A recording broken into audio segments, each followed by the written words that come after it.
د پوهې لپاره تحریک چلولی دی په هغه خاوره چې د ترخلي مولوي صاحب په شانتې قوم پرست عالمان صاحبان یې پیدا کړي دي. زه ستاسو ټولو ته په راتګ او بیا خصوصا دلته په دې پنډال کې چې زما کومې خویندې ناستې دي په دونه غټ تعداد کې راغلي دي، نو زه هغې ټولو ته سلام پېښ کوم او دا خبره ګڼم چې وخت په وخت مې دا خبره کړې ده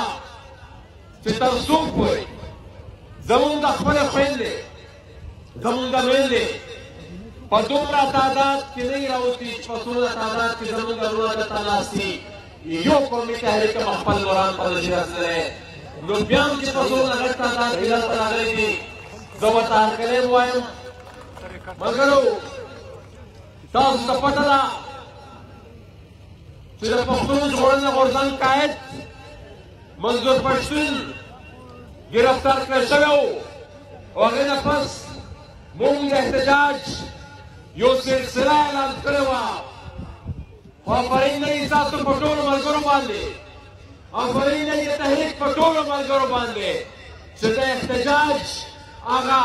شیډول چې موږ کوم اعلان کړی و ستاسو په ولسي زور باندې دا د 400 جلسه لا نه وه راغلی، موږ یې ته مجبور کړو ریاست منظور پښتین رها کړي. ملګرو موږ په دې جلسه کې خپل قائد منظور پښتین ته هرکلی وایو او ورسره په دې 2 ورځو کې زموږ نور هم 2-3 ملګري د جیلونو نه راوتي دي، زموږ د مردان ارګنایزر ډېر ځوان او تکړه ملګری حسن ناصر موږ هغه ته هم هرکلی وایو او یو بل زموږ ډېر تکړه او ډېر کابل او زموږ ډېر عالم ملګری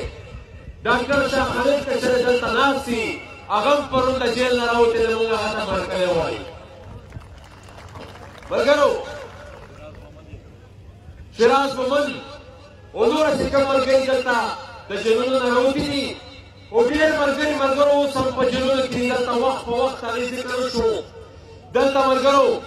زه د حنیف پښتین ذکر خامخا کومه، زموږ یو ډېر پیاوړی او ډېر تکړه ځوان چې هغه اوسه پورې په زندان کې دی، په هغه باندې د قتل مقدمه په هره جلسه کې وایي او د دې جلسې نه ورته یو ځل بیا وایي د پاکستان ریاست ته چې تر څو پورې د پښتون ژغورنې غورځنګ یو ځوان هم موجود وي ستا لاس چې کوم دی دا د حنیف پښتین ګریوان ته نه شي ورسېدلی. څنګه چې منظور پښتون د نور ملګري موږ د دې ملګرو په زور آزاد کړي دي، حنیف پښتین به هم انشاءالله همدغه شانتی آزادوو. د مولا باران خبره ده لکه زه په چکۍ د ټولو ملګرو لپاره به دا ملګري معرفه کوي. ملګرو زه وخت ډېر راغلم، منظور پښتین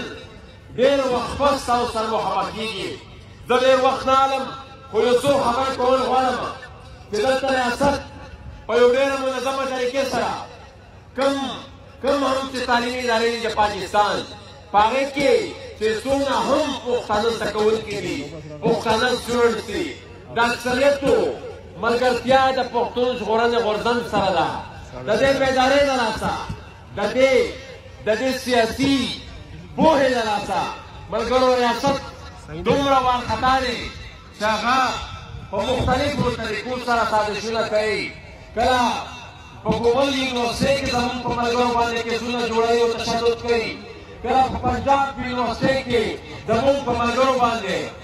تشدد وکړي او بیا په اف آی آر هم په هغې باندې وکړي، او بله ورځ زموږ د پښتنو چې کوم هلته د ځوانانو تنظیم دی د هغې مشر وقاص میکا دی په هغې باندې دي تشدد هم وکړه، بیا یې پرچم پټ کړه. دغه شان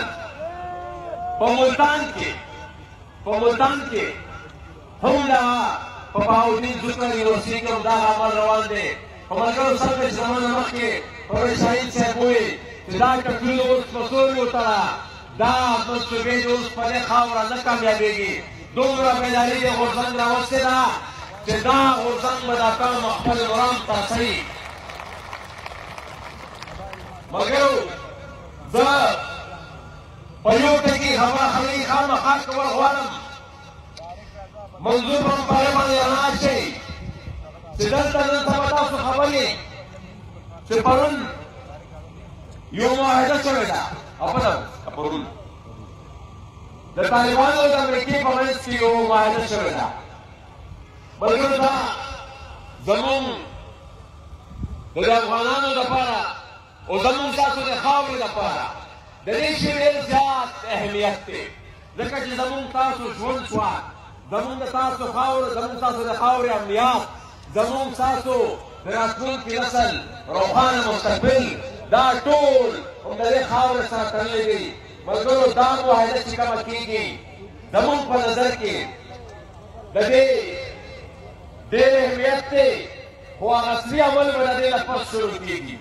دا اوس چې کوم عمل دی دا خو د امریکا د خپل تګ دپاره ټول باندې دا کار کړی دی چې یو ځای ته لاړ شي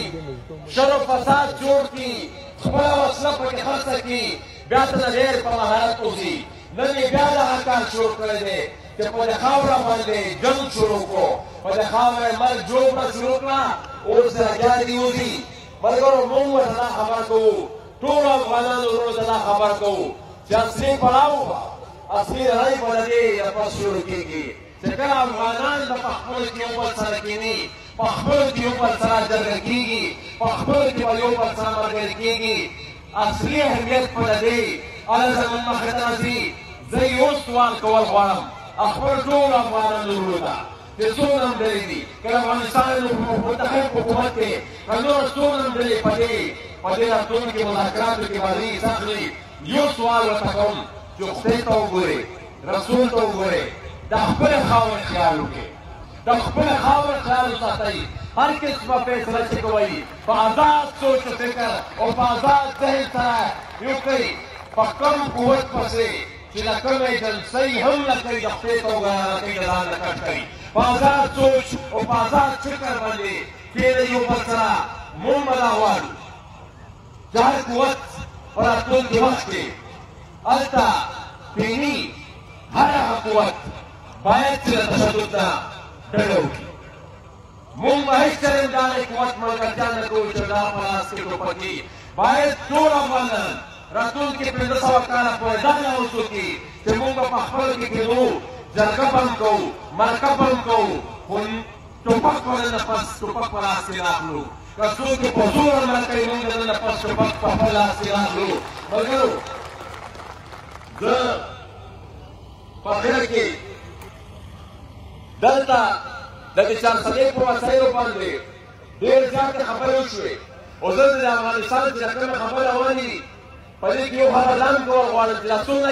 ګاونډي هېوادونه دي دا د خدای رسول ته وګورئ د افغانان د خپلو کې پرېږدي چې هغې خپلو کې فیصله وکړي که نه یې پرېږدي نو پکار ده چې افغانان که دونه بېډارۍ نه کار واخلئ چې که نه دلته نه یو ایجنسي پکې لاس وهنه کوي د دلته نه یو اداره پکې لاس وهنه کوي که هر څوک لاس وهنه کوي د هغې لاس پرېږدي خو خپل وطن کې د لاس وهنې ته خلک پیدا دي ملګرو د چارسدې په دې وسایلو دلته خبره وشوه زه به خالي یو مختصر دا حاکم شوال غواړم چې دلته د دې فصل دی دلته د دې د تمباکو د فصل خبره وشوه چې هغې ټیکس ته روان دی دلته د دې ګوړې فصل خبره وشوه دا ګوړه ولې افغانستان ته نه پرېږدي دا ولې د دې ګوړه ایکسپورټ بند دی او چې کله هم د دې ګوړې نه ته چیني جوړه کړي خپله ګټلي پکې بیا هر قسمه کاروبار پرې روان دي ملګرو په دې ټولو خبرې به بحث هم کوو په دې به مبارزه هم کوو د دې غوښتنه به هم کوو خو بنیادي مسله چې زموږ کومه ده هغه د دې خاورې امن دی او د دې خاورې واک او اختیار په خپل لاس کې اخیستل دي د دې واک او اختیار چې زما په لاس کې راشي بیا به ورسره د تمباکو د فصل خبره وکړو بیا به ورسره د ګوړې خبره وکړو بیا به ورسره د منډا د ډیم خبره وکړو چې څنګه ده زما په خاوره دونه غټې غټې مرتبې دي وطن د فوجانو چې کومه ټکېداري شروع کړې ده په هر شي لاس اچولی دی ملګرو د هر څه حساب به کوو زه اجازت اخلم په دې یو څو شعرونو باندې چې او خصوصا دا شعرونه زه ډالۍ کوم د هلته چې کوم په افغانستان کې خبره روانه ده صاحب جان صابر صاحب وایي چې څوک یې شنګونه راغورځي څوک بیا سر جوړوي هر پښتانه هر زورور د پښتنو لپاره شر جوړوي او وخت چې په ما د څه احسان کوي څه داسې کوي وخت چې په ما د څه احسان کوي څه داسې کوي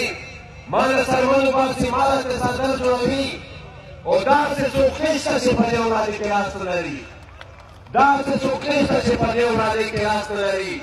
داسې څوک نشته چې کابل او پېښور جوړوي دا به موږ په خپله جوړوو یو ناره درکوم جواب به راکوئ لر او بر یو افغان لر او بر یو افغان لر او بر یو افغان